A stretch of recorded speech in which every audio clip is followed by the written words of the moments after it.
যেহেতু আমরা ফ্যামিলির সাথে ঈদ করতে পারতেছি না, অকেশনগুলো কাটাতে পারতেছি না একসাথে, তো আমরা যদি জয় উপহার দিতে পারি আমাদের ফ্যামিলিকে অথবা আমাদের দেশের মানুষকে, তাহলে এটা আমাদের জন্য একটা এক্সট্রা মোটিভেশন হবে। বাংলাদেশ এশিয়ান কাপের যে মিশনটা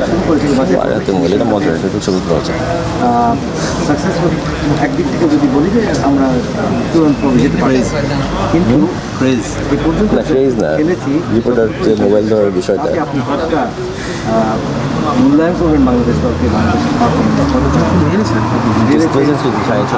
গায়ে লাগতেছে। পারফরমেন্স ওয়াইজ যদি আমরা যাই তাহলে আগের তুলনায় আমাদের টিম পারফরমেন্স এখন অনেক ভালো আলহামদুলিল্লাহ।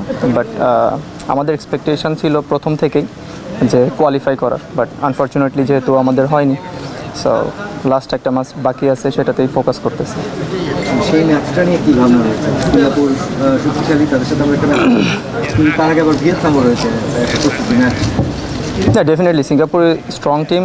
আমার মনে হয় যে সিঙ্গাপুরের থেকে ভিয়েতনাম আরও স্ট্রং। সো দুটা স্ট্রং টিমের এগেনস্টে খেলাটা আমাদের জন্য ভালো হবে, এবং যেহেতু লাস্ট ম্যাচ এশিয়ান কাপের, সো আমরা সবার ভিতর একটা ডিটারমাইন্ড আছে যে উইন দিয়ে শেষ করতে চাই ইনশাআল্লাহ। রহমত ভাই, মানে এখন তো কম্পিটিশনটাও বেড়ে গেছে, তো আপনাদের ইন্ডিভিজুয়ালি আপনার জন্য কি আসলে স্কোয়াডে জায়গা করে নেওয়া বা অন্য যারা আছে সবার জন্য জায়গা করে নেওয়া হার্ড কিনা?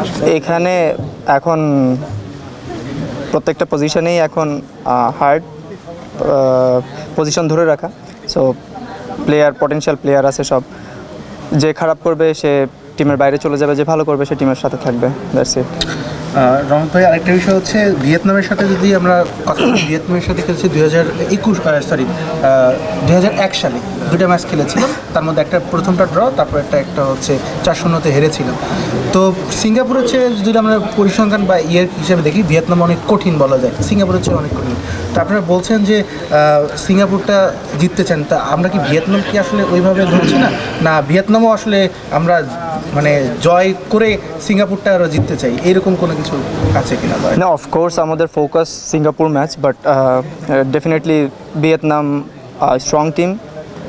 তারপরেও আমরা আমাদের টিমের দিক থেকে আমরা চিন্তা করেছি, এবং আমাদের মিটিংও হয়েছে অলরেডি, যে সিঙ্গাপুরের সাথে তো অবশ্যই আমরা জেতার জন্য খেলবো, এবং অ্যাজ ওয়েল অ্যাজ আমরা ভিয়েতনামের সাথেও জিততে চাই। রহমত, মানে এই আফসোসটা আমাদের এন্ডে অনেক বেশি, হয়তো বা এই আফসোসটা আপনাদেরও রয়েছে। আপনারা এশিয়ান কাপ কোয়ালিফায়ারের শেষ ম্যাচ খেলতে যাচ্ছেন, পয়েন্ট টেবিলের 3 নম্বরে রয়েছেন আপনারা, কিন্তু ধরেন প্রতিটা ম্যাচে আপনারা এভাবে ফাইট করেছেন যে বাংলাদেশের 3 নম্বরে আসলে থাকার কথা ছিল না। From the very first match ইন্ডিয়ার মাঠে জয় পাওয়ার কথা ছিল, সিঙ্গাপুরের সাথে বাংলাদেশের মাটিতে ড্র করার কথা ছিল, হংকংয়ের সাথে ম্যাচটা তো হচ্ছে একটা লাস্টে নিজেদের হাত থেকে আমরা পুরোপুরি ফেলে দিলাম। এইটা কি একটা ওই আফসোসটাকে এবার আপনারা জয় দিয়ে শেষ করতে চান কিনা? না, অ্যাকচুয়ালি অ্যাজ আই সেড, আমি প্রথমেই বলছি যে আমাদের এক্সপেকটেশন ছিল বা আমরা প্রথমেই চিন্তা করেছিলাম যে কোয়ালিফাই করার, এবং আমাদের টিমটাও আগের তুলনায় এখন অনেক স্ট্রং। সো সেভাবে আমরা প্রিপেয়ার হয়েছিলাম যে আমরা এশিয়ান কাপ কোয়ালিফাই করব। সো আনফর্চুনেটলি যেহেতু আমরা আমরা কোয়ালিফাই করতে পারিনি, সো শেষ ম্যাচটা আমরা উইন করে শেষ করতে চাই ইনশাআল্লাহ। লাস্ট কোয়েশ্চেন একটু বলবো, সেটা হচ্ছে ঈদের আসলে কয়েকদিন পরই ম্যাচ, ঈদটা হয়তো আপনারা প্লেনেই কাটাবেন বা বিদেশে কাটার একটা কথা আছে। সেই জায়গা থেকে আসলে যখন ম্যাচগুলো এই টাইমগুলোতে হয়, তখন কেন জানি বাংলাদেশ একটা এক্সট্রা স্পিড পায়, একটা আনন্দ পায়, বাংলাদেশ ভালো খেলে।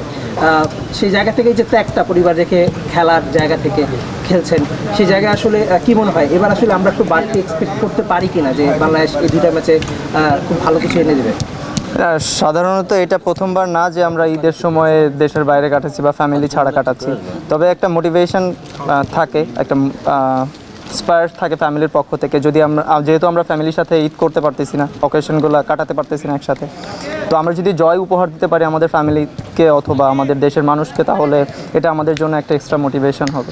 সো আমার মনে হয় এই পয়েন্ট অফ ভিউ থেকে প্লেয়াররা একটু এক্সাইটেড বেশি থাকে এবং বেশি দেওয়ার চেষ্টা করে। থ্যাংক ইউ অল ভাই, আজকের জন্য ইন্টারভিউ সেশন শেষ। যতটুকু